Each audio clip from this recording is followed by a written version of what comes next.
欢迎各位收看，跟着大卫一起吃。这一次大卫带你们去什么地方呢？我们来到了上海，这座中国人口第2多的城市，也是中国最发达的城市之一。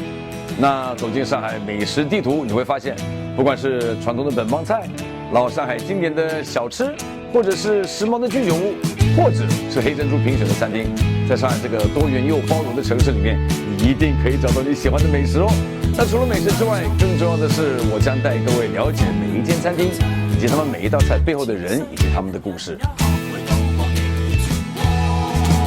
你会发现，原来在这个快节奏的国际化的大都市里面，也充满了浓浓的中华味。那大家准备好了吗？让我们一起开始享受这次的上海美食之旅吧！一老婆，一起跑，说都 OK 吧。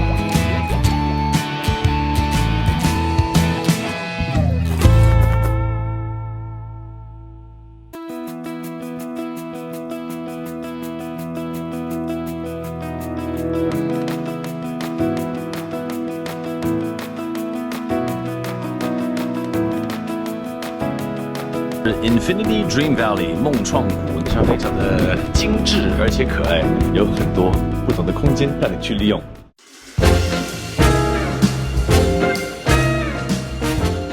上海或者上海一直是时髦的代名词以及风向指标，像上海这种多元以及多包容的文化呢，也完全体现在它的美食上面。所以今天就跟我一起来体验一下吧。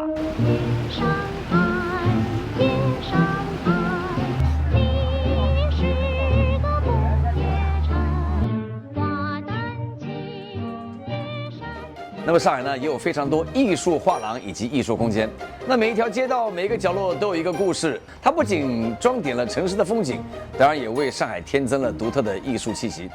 现在我们来到浦东陆家嘴的浦东美术馆，各位看到了一个非常现代化的一个建筑。我们也了解上海是个非常多元化、多文化的一个城市，所以在今天呢，给各位看一看不同地方、不同时间的一个多元化的一个城市里面，有包括了一些哪样的建筑跟哪样的美食。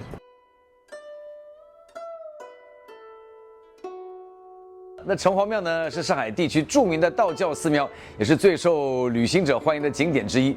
它同时也是个购物中心呢，而它这里的美食就像城隍庙一样的充满着活力。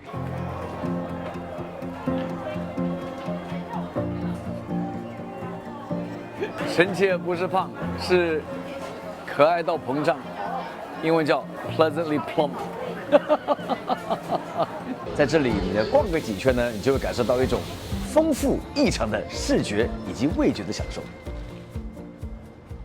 同涵春堂创始于1783年，当时我想应该也没有这样子的饮料吧？你看演变得厉害了啊！当时抓药应该也不是这个样子吧？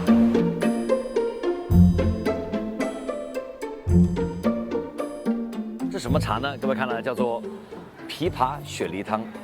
这个真的是没那么简单，平常都是一杯茶，但是现在枇杷也有了，雪梨汤都来了，所以你看，所谓的摇摇杯，日新月异呀，进步啊！每一座城市都有它独特的气质，而老字号呢，就是一座城市的精髓啊。仙得来排骨年糕创始于1921年，至今已经有大概100多年的历史了。而仙得来这个招牌也可以说是有它的一个特别的构思，就是用上海话左右都可以读，像西得来、来得西，太标准，左右开弓怎么念都好。然后呢，又闻到这个排骨的阵阵香味儿，顿时觉得好饿啊！那么来到仙得来的这里呢，准备要吃吃喝喝了。那当然了，这边有很多很有趣的一些东西。那么到底它的来龙去脉是怎么呢？就要问谁了？就要问这位朋友，小王。你好，你好，谢谢，不好意思，请坐。所以很多人现在都慕名而来这个店里面来吃东西，其实也不能说这个电视剧的这个关系，因为本身就已经很多人来吃你的排骨年糕等等的菜，对不对？是一个情怀嘛。就是我小时候，我的爷爷奶奶带我到隔壁大世界去玩玩好了之后，对于我的奖励嘛，就是来吃排骨年糕嘛。就是这样的。然后就是一代人带一代人嘛。好，那么你说像这个排骨年糕的话，你认为为什么那么多人可以从1代吃到2代，吃到3代，它的魔力在什么地方？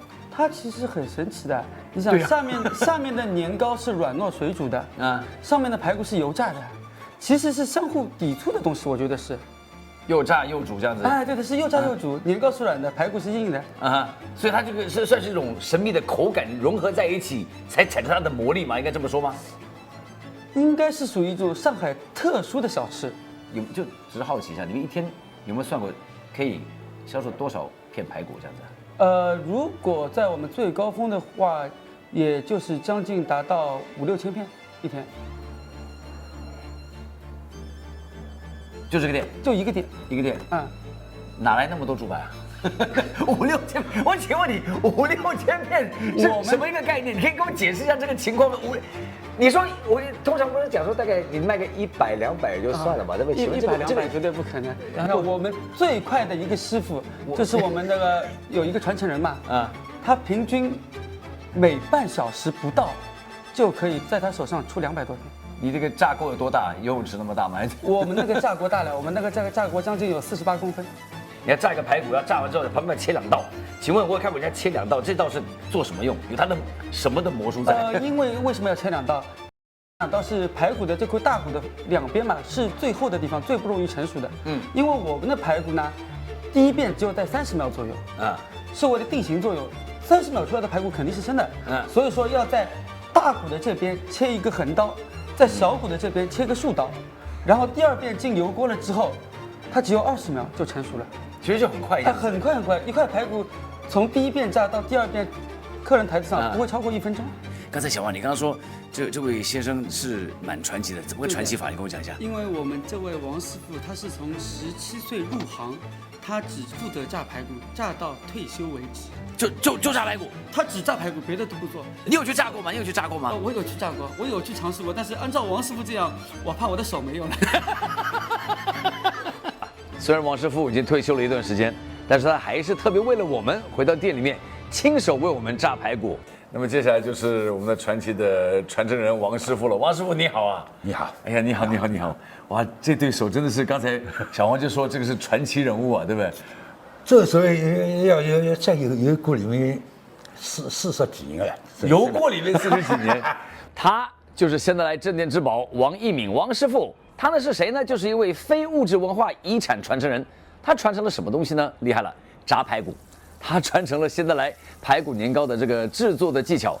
他把一件事一做就做了42年。小王说你是17岁开始做炸猪排这个工作，为什么你会开始要炸猪排？还是什么因缘之下？因为我们做东西是进来拜师傅的，师傅他也是炸排骨的，那么我就跟他学。刚开始学的时候，就师傅教你的时候，你有没有怕那个油呢？当时有一点怕，2天一做就不怕了，就不怕了。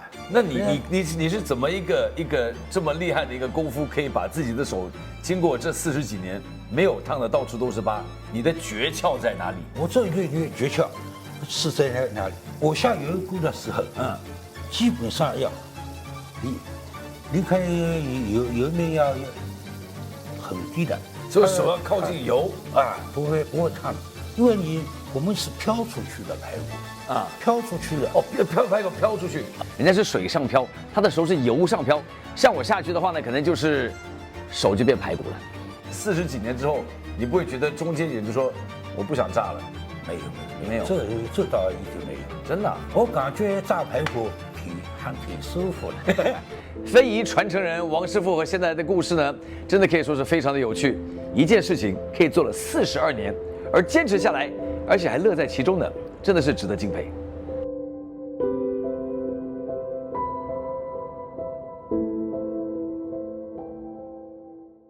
好，那开始吃了，小王对不对？先吃排骨年糕，因为你来的就是排骨年糕店。你不能这样吃啊！标准的吃法就是来，标准吃法来，小王。排骨年糕一上桌，直接把辣酱油往排骨身上浇。所以先吃排骨，再吃年糕。对的，先吃排骨。原因？因为排骨现在是炸得很松很脆的。你浇好了之后，辣酱油就挥发的香味出来了。然后下面就是这个，先给大家看2片年糕在上面，上面淋的这个什么汁？请问？上面淋的是年糕酱。年糕酱，是现在来特有的一个特殊调料嘛。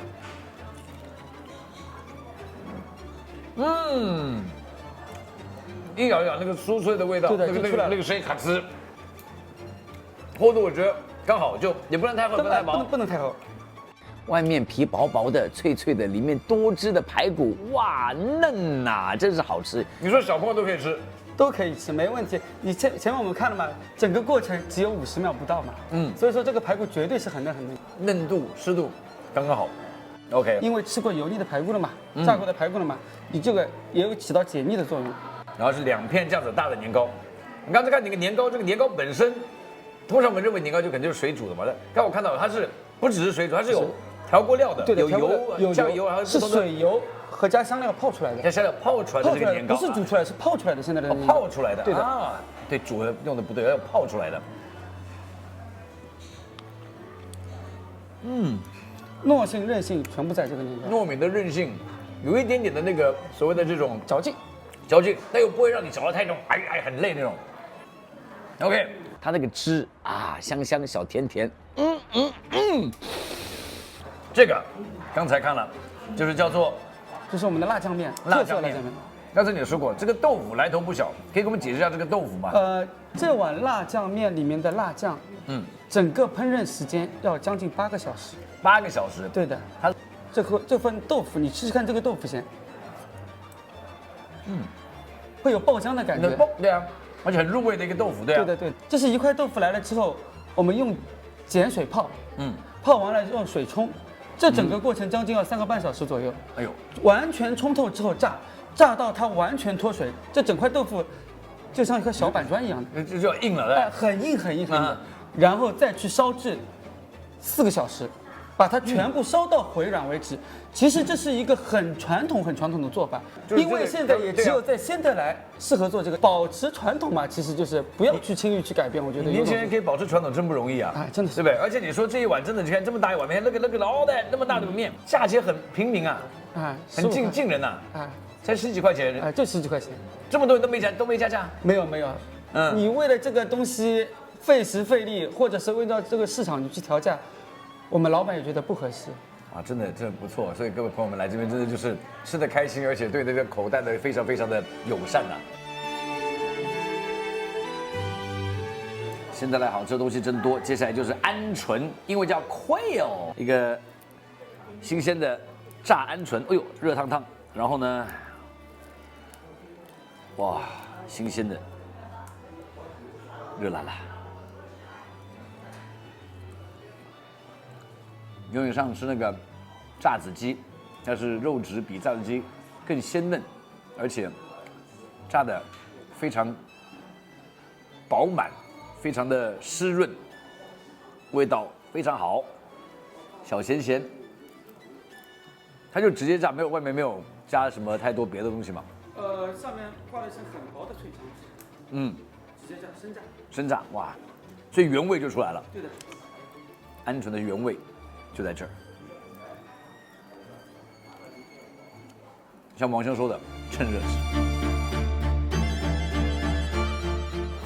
吃完排骨年糕，吃完鹌鹑，吃完这个辣酱面之后呢，我个人最喜欢的中式甜点，桂花 anything， 桂花任何东西 OK。但是说到小时候的记忆啊，我小时候妈妈说，David 吃酒酿啦，看到酒酿就想到妈妈，就是吴大维3个字，甜又不会太甜，桂花香，很多人的小时候的回忆，加上我个人小时候的回忆。洗得来，面膜落下来，可以吧？可以。我攞结棍。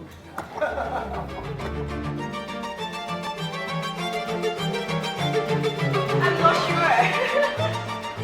跟有大碗一道吃排骨年糕。所以我想跟着大卫一起吃，大概就是这么一个概念吧。吃其实就是我们一个桥梁，当然我们也希望透过吃这个动作呢，来了解不同食物以及他们背后的人文故事以及他们的热情。还有什么呢？就是他们对生活不同的理解方式。所以直到下次，千万不要忘记，吃得好，吃得饱，健康快乐，活到老。要吃好料，就要舍得。我们下次再见，拜拜。